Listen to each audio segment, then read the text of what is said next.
Dinas Kesehatan Kabupaten Banyuasin berupaya mempercepat vaksinasi lantaran sebanyak 2.960 vaksin AstraZeneca akan kadaluarsa pada akhir Desember mendatang. Meski demikian, Dinkes optimis vaksin AstraZeneca terpakai sebelum akhir Desember. Kepala Dinkes Banyuasin melalui Kabid P2P Indah Daryani menerangkan, pihaknya terus mengejar target vaksin per hari sebanyak 6.400 dosis per hari, sehingga tidak ditemukan vaksin kadaluarsa akibat tidak digunakan. Agar tidak kadaluarsa, Dinkes Banyuasin juga menggunakan metode early expired first out.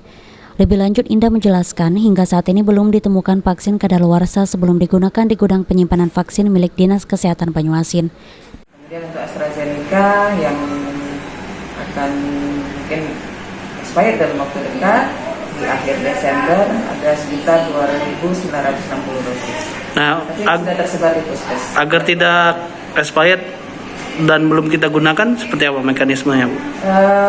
AZ yang akan XTD ini sebenarnya sudah ada di puskesmas, tinggal puskesmas melakukan pelayanan dalam waktu dekat itu akan habis. Kalau 2.960 dosis kan tidak terlalu banyak, secara real 296 ya.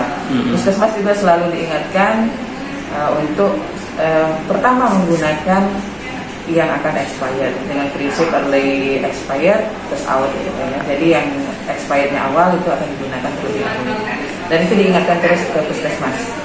Jangan sampai nanti masih ada stoknya di puskesmas.